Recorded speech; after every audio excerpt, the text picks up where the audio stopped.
Hi friends, welcome back to another episode of Generation Tech. My name is Alan. After The Last Jedi came out, many critics couldn't understand why so many fans disliked the movie. A lot of these critics immediately assumed that these fans were just sexist. It was a quick and easy way for them to judge a very diverse group of people without understanding them. It was also a quick way for critics to dismiss people who just happened to have a different opinion from them. And that's where they really got things wrong. The majority of Star Wars fans aren't sexist. How could they be? Star Wars has always been one of the more progressive and open-minded franchises in cinema. I mean, you have to be kind of open-minded to accept a storyline full of fantastic creatures, locations, and aliens, right? And more importantly, Star Wars has always had strong female characters and strong feminist themes woven into its storylines. And by feminism, I mean equality between the sexes. It's such a strong theme in Star Wars that it's pretty much impossible to hate women and also be a fan of Star Wars. And today I want to explain to you guys just how important women are in the Star Wars franchise by pointing out my 5 favorite strong female characters. Before Rey, Jyn, Captain Phasma, and everyone else on this list, there was Princess Leia. At a quick glance, Princess Leia is just another stereotypical damsel in distress. But the thing is, for those of us who really know about her and her backstory, she was in many ways one of the toughest characters in the original trilogy, even tougher than her brother Luke. Raised on Alderaan to adopted parents, Leia was trained to be royalty from a young age. But between her etiquette classes and history lessons, what the young girl really enjoyed were her martial arts and weapons training. She was kind of born to be a badass. When her father and the Alliance to Restore the Republic called upon her, she stepped up, becoming one of the youngest senators ever to be elected in the Galactic Republic. Although she took easily to politics and was sharp and charismatic enough to excel in that world, Leia was always more of an action-oriented person, a woman who enjoyed being a general more than a politician. We find out later in her life that Leia actually hated politics, which makes her service in the Senate even a bigger sacrifice. Despite being royalty, Leia's life also wasn't an easy one. After being captured by the Empire, she was tortured by her biological dad, and then watched every person she had ever known, including her parents, die when Alderaan was destroyed. If I were in Leia's place, I would probably curl up into a little ball and just give up. But that's not what Leia did. She refused to be a victim. When Luke rescues Leia, she doesn't hinder them at all. As a matter of fact, she's even a better shot than her brother. And even though she gets captured by Jabba the Hutt, she manages to strangle the giant alien all by herself. And that's a big deal because Hutts are probably amongst one of the hardest alien species to kill, which is why in some circles, Leia is known as the Hutt Slayer. After the war, when the Rebel Alliance turned into the New Republic, Leia rejoined the Senate and fought hard to keep everything together. Despite all of her hard work, the Republic turned their back on her when they found out who her father was. Kicked to the curb and betrayed by all the people she had saved, she was still unwilling to give up and leave saving the galaxy to someone else. Leia ends up starting the Resistance, and without that organization, the First Order would have marched on the galaxy completely unopposed. Princess Leia was well ahead of her time. She showed audiences that women could be strong and tough, but at the same time feminine and graceful. Before the Rebel Alliance, there was the Alliance to Restore the Republic. This was a loose coalition of different factions who were all united in their hatred for the Empire. They were a diverse group of rebels, all with their own motives, ideology, and goals. Yet somehow one strong leader managed to keep everything together, Mon Mothma. From the beginning, she made it clear through her actions that her allegiance was to the preservation of the Republic and nothing else. She was one of the few senators who had enough courage to speak out publicly against the Emperor. And as the rebellion began growing larger and more effective, Mon Mothma served as the moral compass for the organization. She reminded younger and more hot-headed leaders that the rebellion must not lose their moral ground in the pursuit of victory. And that this was not a war about military victories, but about giving the galaxy hope and inspire them to rebel against the Galactic Empire. After the Battle of Endor, the Rebel Alliance saw a huge boost in recruitment, and a year later during the Battle of Jakku, the Rebel Alliance military rivaled the Empire's. During the pivotal moment when the Rebel Alliance became the New Republic, Mon Mothma made sure the transition would go smoothly.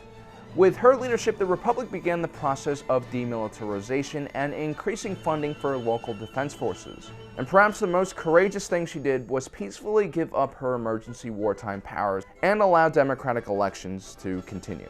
Pacifism is an extreme belief. It's the opposition of violence and warfare, even defensive warfare. While I think it's a flawed concept, I still have the utmost respect for individuals who decide not to add to all the death and destruction of war. Actually, I just read Gandhi was kind of racist. Even the most just wars have unintended casualties, which is why our next strong woman is none other than Satine Christ, the Duchess of Mandalore, and leader of the neutral systems. Coming from a warrior society, she somehow managed to convince everyone that war would only lead to the destruction of the Mandalorian people. And if you study Star Wars history, time and time again the Mandalorians have been exploited by other factions and used as cannon fodder. The legendary Mandalorian Wars against the Old Republic almost completely destroyed the Mandalorian people, and it turned out it was just a proxy war started by the Sith Empire. The Clone Wars was also a proxy war. The Sith had complete control over the Separatist Alliance and the Republic. Whether Satine realized it or not, her neutral stance was one of the few things standing in the way of Palpatine's goal of creating more chaos. Now, all three women we've talked about so far were leaders of great factions, but just because you lead a lot of people doesn't make you a great leader. Such was the case of Hera Syndulla, daughter of the famous Ryloth resistance leader Cham.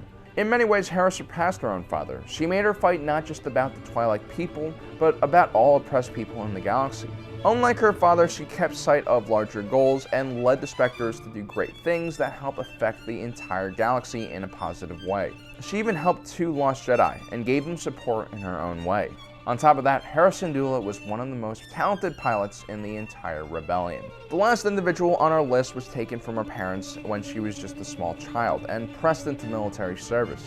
She killed her first living person as a teenager, and in the line of duty she suffered several concussions, was shocked numerous times, frozen at least on one occasion, and was even clinically dead for a few minutes. On top of that, the organization that put her through all of this and was her only family wrongfully accused her of treason.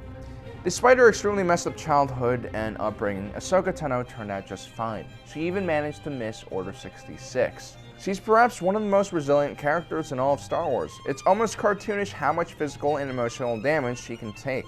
Yet she still never loses her way or becomes disillusioned to the point where she no longer realizes what is right or wrong, because her internal strength was the only guidance she ever needed. Now, we only talked about 5 strong female characters, but Star Wars is full of them.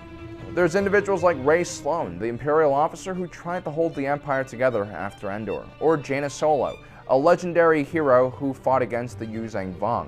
And that's what Star Wars has always been about. Anyone can do great things, no matter what their background is, as long as they're human. You gotta be relatable to the audience, right? And Star Wars has always been a strong supporter of feminism. And again, by feminism, I mean equality amongst the sexes, something I think most Star Wars fans support. Even all the male fans, especially the ones who already are fathers, or the ones that hope to be fathers one day and want their daughters to grow up in a safe and fair environment. But feminism as a movement has been hijacked by more militant individuals who aren't interested in equality. They don't want to empower women, they just want to bring men down. And like most extremist organizations, they see the opposite, in this case men, as the enemy. And that's the feeling I got when I saw The Last Jedi. In each storyline, the male characters are portrayed as stupid, impulsive, and pretty much useless. If you think about it, it was one of the first Star Wars films without a strong male role model for young boys to look up to. Now, this is only my opinion, and I'm sure there are people out there who didn't feel this way, and that's fine. But obviously there are a lot of people who felt this way, and they're tired of being called sexist or being labeled as anti-women, because that's completely unfair. I hope Lucasfilms and Disney takes all this fan criticism in a constructive way. Star Wars should be about inclusion and acceptance for everyone. When they create an entire cartoon series like The Forces of Destiny, maybe instead of having 8 female protagonists, perhaps they could have made 1 male one as well. A franchise as important as Star Wars should be geared not only to young girls, but also to young boys as well. Thanks for joining us today. I hope to see you guys in the comments below. Even if you disagree with me, I think everyone should be entitled to their own opinion, and we can have a pretty rational and adult discussion about this. Obviously, this is something a lot of Star Wars fans are split on. Well guys, thanks for joining us today. If you're watching this, you are Generation Tech.